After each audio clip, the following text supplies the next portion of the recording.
Hi అండి. ఈ క్వార్టర్స్లో నాది లాస్ట్ రోజు మాట. ఈరోజు నా డే ఎలా ఉండబోతుందని నేనైతే మీకు వీడియో తీసైతే పెడతా. మా పిల్ల బచ్చలు అడుస్తూనే ఉన్నారండి. అసలు నా అదృష్టమో దురదృష్టమో చెప్పలేను, కానీ నేను పోవడం వానకి ఇష్టం ఉందో లేదో వర్షం పడతానే ఉంది.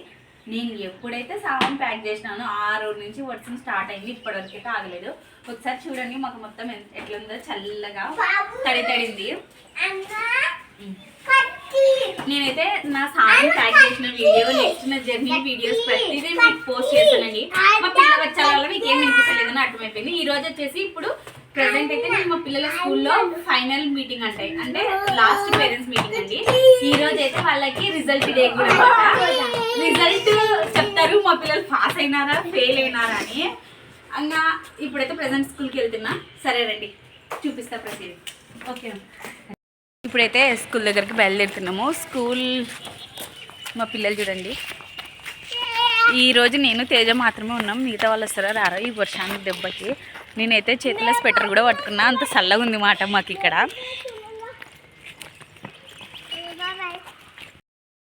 నేను ఇక్కడ నుంచి పోయినాక ఈ క్వార్టర్స్ని మాత్రం బాగా మిస్ అవుతా. ఎందుకంటే నేను దగ్గర 10 సంవత్సరాల నుంచి ఈ క్వార్టర్స్లోనే ఉంటున్నా.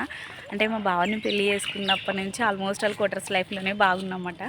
ఇంకా చూడాలి నా ఇంటి దగ్గర నా లైఫ్ ఎలా ఉంటుంది, ఏం కథ అనేది.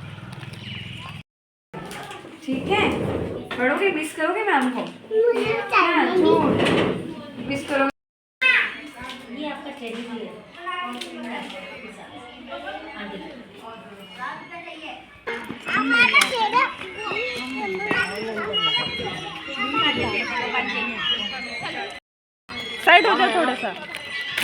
बाप रे,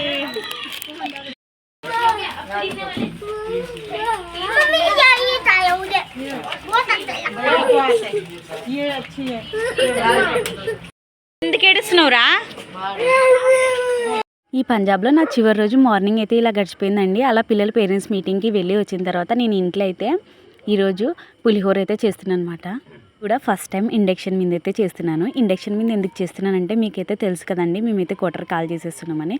మా సామాన్ మొత్తం అయితే వెళ్ళిపోయిందండి, ప్యాకింగ్ అయితే అయిపోయింది. సామాన్ అయితే మేము పంపించినాము. ఫస్ట్ అయితే సామాన్ని ట్రైన్లో పంపిద్దాం అనుకున్నా, కానీ ట్రైన్లో ఇక్కడ వర్షాలు పడుతుండడం వల్ల సామాన్ మొత్తం తడిచిపోతుంది, మొత్తం అది వేస్ట్ అయిపోతుందని మేమైతే మా సామాన్ మొత్తాన్ని ట్రక్కి అయితే బుక్ చేసి పంపించినాం అన్నమాట. ఆ సామాన్తో పాటు మా స్టవ్ని కూడా పంపించేసినానండి. అయితే నేను ఫస్ట్ మా బావని రిక్వెస్ట్ చేసిన అన్నమాట, బావ మనకి ఏమున్నా లేకపోయినా ఒక స్టవ్ వండుకునేకి కొన్ని సామాన్లు అయితే ఉండాలి బావ, ఎందుకంటే మనకి పిల్లలు ఉన్నారు కాబట్టి నీళ్ళకి పాలకి టీకి పోయి అడుక్కోలేము కదా బావ ఎవరింట్లో అంటే. సర్లే అన్నాడు, కానీ లాస్ట్ మినిట్లో స్టవ్ని కూడా ప్యాక్ చేసి పంపించేసినాడు అనమాట. మా బావ అట్లా అని వేరే వాళ్ళ కాడ నుంచి ఒక స్టవ్ అయితే ఇప్పించుకొని వచ్చినాడు. అంటే మా బావది డ్యూటీ దగ్గర నుంచి తెచ్చినాడండి. ఆ స్టవ్ పెట్టిన తర్వాత అంటే ఈ రోజు మధ్యాహ్నం అయితే తెచ్చినాడు, ముందు రోజు మధ్యాహ్నం, తర్వాత మరుసటి రోజు పొద్దున్న అయితే తీసుకుని పోయినాడు అనమాట. ఆ స్టవ్తో ఎమర్జెన్సీ పని ఉంది కావాలంటే. ఇంకా ఆ స్టవ్ పోయినాక నాకు బాగా ప్రాబ్లం అనిపించింది అనమాట. అరే ఎవరిని అడుక్కునాలా, ఇట్లా మనం ఉండేది ఒక రోజైనా ఏదో ఒకటి వండుకుంటాం కదా అని. అంతలోపల మా శ్రీలతగా నా దగ్గర ఇండక్షన్ ఉంది, తీసుకొని పోనిది అనమాట. ఇంకా మా శ్రీలతక్క కాడ నుంచి నేనైతే ఇండక్షన్ తెచ్చుకొని ఇలా ఇండక్షన్ మీద అయితే వంట చేసుకుంటున్నాను. అక్క నాకు ముందుగానే చెప్పింది, ఎందుకు అంత ఇబ్బంది పడతావు, మా ఇంట్లోనే వండుకొని తినని. కాకుంటే ఏం బాగుంటుంది అన్నట్టు నేనైతే వండుకోలేదు అనమాట. ఇంకా ఆ రోజు మధ్యాహ్నం అయితే ఇలా పులిహోర అయితే చేసుకున్నానండి స్కూల్ నుంచి వచ్చిన తర్వాత. ఇంకా ఆ రోజు నైట్కి మా శ్రీలతక్క ఇంట్లోనే మాకైతే వడలు అలాగే చికెన్ కర్రీ అయితే చేసి పెట్టింది. ఇంకా రోజైతే ఇలా గడిచిపోయిందండి. నాకు మాత్రం చాలా బాధగా ఉంది, ఎందుకంటే ఈ పంజాబ్లో నేను ఈ క్వార్టర్లో 2 సంవత్సరాలు అయితే ఉన్నాను. 2 సంవత్సరాల తర్వాత ఈ క్వార్టర్ని వదిలిపెట్టిపోతుంటే కొంచెం బాధగా ఎమోషనల్గా ఉంది. అవైతే నేను మాటల్లో చెప్పలేను.